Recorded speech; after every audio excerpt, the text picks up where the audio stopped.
इसी तरीके से एससी समाज के महापुरुष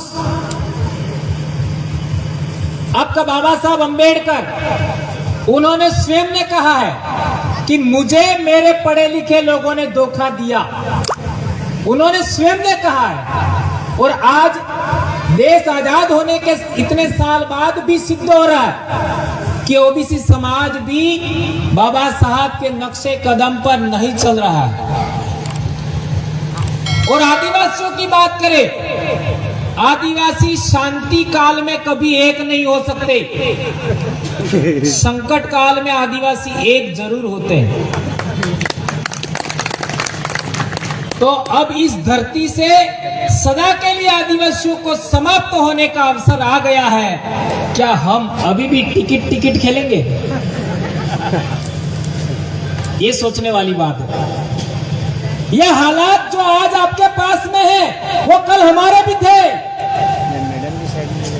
हमने टिकट खेलने वालों का एक तरीका बनाया कि तुम किस तरीके से तुम्हारा सिलेक्शन होगा, किस तरीके से तुमको अधिकतम वोट मिलेंगे और किस तरीके से तुम वहां जाओगे विधानसभा और लोकसभा में, उसका हमने तरीका बनाया।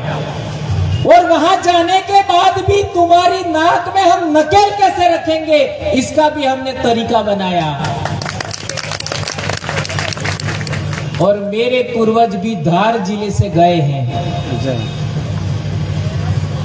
लेकिन धार जिला वालों ने यह सबक नहीं सीखा। यदि सीख लिया होता तो ये नौबत नहीं आती। ये मैं रतलाम झाबुआ में तो रोज बोलता हूँ, रोज का मतलब है महीने 2 महीने में बोलता हूँ। तो वे लोग काफी कुछ उनमें परिवर्तन आ गया। धार में दूसरी बार बोल रहा हूँ, पहले भी मनावर में बोला था, आज भी मनावर में बोल रहा हूँ। परसों ही अलावा जी का फोन आया कि कुक्सी पधारिए। मैंने कहा यार पहले तुमने मनावर में बुलाया था और अभी 7-8 दिन हो गए मनावर वाले आए थे मेरे पास में, और सभी लोगों को इनविटेशन देने के बाद लास्ट में मेरे पास आए थे और मेरी मजबूरी बन गई। मेरे घर पे जिसने खाना खा लिया, पानी पी लिया, चाय पी लिया, मैं उसके घर जरूर जाऊंगा, क्योंकि आदिवासियों की निशानी है। अपने दुश्मन भी उसके घर आ जाता है तो वह उसके साथ दुश्मनी नहीं करता है और उसकी बात रखता है। तो इसलिए हम लोग यहाँ पर पधारे। मैं यहाँ पर एक बहुत महत्वपूर्ण, मैं अक्सर आदिवासी पर बोलता हूँ, लेकिन कोई ओबीसी का आदमी मेरे से बहस कर ले ओबीसी के बारे में तो उसको पता लगेगा कि मैं ओबीसी के बारे में कितना जानता हूँ। कोई एससी का भाई मेरे से एससी के बारे में बहस कर ले तब उसको पता लगेगा कि मैं एससी के बारे में कितना जानता हूं। हमने एससी, एसटी, ओबीसी, माइनॉरिटी के संगठन में ही काम किया 12-13 साल, लेकिन हमको लगा कि आदिवासियों को एक करने के लिए मात्र आदिवासी का संगठन बनाना होगा और वो संगठन का तरीका होना चाहिए, संगठन भी नहीं होना चाहिए। तो हमने आदिवासी परिवार बनाया। आज तक लोगों को पता नहीं है कि आदिवासी परिवार संगठन है या नहीं है। लोगों को आज तक समझ में नहीं आया। आदिवासी परिवार कोई संगठन नहीं है, एक आइडियोलॉजी है, एक विचारधारा है, एक व्यवस्था है। और इस देश के अंदर एससी को इकट्ठा करना चाहते हो, ओबीसी को इकट्ठा करना चाहते हो, माइनॉरिटी को इकट्ठा करना चाहते हो, आदिवासियों को इकट्ठा करके एक मुट्ठी में बदलना चाहते हो, संगठन के विचार से बाहर निकलना होगा। राजनीति अल्पकालिक राजनीति है और धर्म दीर्घकालिक राजनीति है, इसको भी हमें समझना पड़ेगा। आज मध्य प्रदेश के अंदर एससी के लोग परेशान हैं, ओबीसी के लोग परेशान हैं, बेरोजगारी की तो भयंकर हालत है, वो पूरे देश की हालत है। आदिवासियों की तो समस्याओं का कोई सीमा नहीं है। अभी हमारे भाई बहन आकर के बोल रहे थे ऐसे बहुत भयंकर घटनाक्रम हमारे आसपास हो रहे हैं। मैं आपको एक बात विशेष करके कहना चाहता हूं, वो ये कहना चाहता हूं, आदिवासी आदिवासी आदिवासी बनाम आदिवासी रोकना होगा नंबर 1, एससी बनाम एससी रोकना होगा नंबर 2। जिस दिन ये काम दोनों हो गए उस दिन ओबीसी भी आपके साथ होगा और आप अजय शक्ति आदिवासी बनाम आदिवासी रोकना होगा, एससी बनाम एससी रोकना होगा। और जिस दिन ये दो काम हो गए, ओबीसी के लोग भी आपका साथ देंगे, माइनॉरिटी के लोग भी आपका साथ देंगे, आप अजय शक्ति बन जाएंगे। इतना सा कहना चाहता हूं। क्या आप इस बात को इत्तेफाक रखते हैं? क्या मैं सही कह रहा हूं? यह हमारे इलाके जनरल उम्मीदवार था जिला पंचायत में, और हमारे पास कोई जनरल का आदमी मिला ही नहीं, तो हमने एक मुसलमान भाई को खड़ा कर दिया।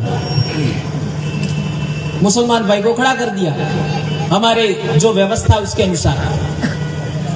तो उसमें क्या हुआ, हमारे आदिवासी, क्योंकि वोटर्स तो 90% तो आदिवासी था, और वो मुसलमान भाई को मुसलमान भी वोट देख नहीं दे, कोई गारंटी नहीं थी। उदाहरण देना चाह रहा हूं, इसको ऐसा कहीं पर भी नहीं होता है। इसके बाद क्या हुआ, हमारे आदिवासी लोगों ने मीटिंग बुलाई, और मीटिंग बुला करके सवाल रखा कि यार अपने लोग तो मुसलमान को वोट नहीं देंगे, क्या करें। तो हमने कहा कि कांग्रेस और भाजपा के जो लोग दूसरे खड़े हैं उनको दे दो। तो उन्होंने कहा नहीं, ऐसा तो नहीं कर सकते, अपन पार्टी को वोट नहीं दे सकते, तो क्या करें। तो मुसलमान है तो क्या हुआ, और 2000 का दंगा हुआ, 2002 का, उससे पहले तो हमारे गांव में रहते थे, दुकानें चलाते थे, हमको कोई प्रॉब्लम नहीं हुई आज तक। बस इतने से आर्गुमेंट के बाद हमारे लोगों ने बात मान ली, और आज वो हमारे इलाके में जिला पंचायत का चुनाव जीत गया। पहली बार देश आजाद होने के बाद किसी पार्टी ने उसको समाज के तमाम कार्यक्रमों में वो भाई जाता है, तमाम कार्यकर्ताओं में। ये विश्वास कायम करना होगा। हमारे आदिवासी लोग उस आदमी पर बिलीव किया, विश्वास किया, वो खरा उतर रहा है आज की तारीख में। इसी तरीके से हमने एक एससी के भाई को भी टिकट दिया, क्योंकि एक टिकट ऐसे भी थी हमारे जिले में खिसक गया, तो वो हमारे लोगों ने उसको नहीं दिया, क्योंकि वो लास्ट टाइम में खिसक गया। तो मेरे कहने का मतलब ये है कि आपको अपने समाज पर विश्वास है, और दूसरे जो लोग आपके साथ में हैं उन पर विश्वास है।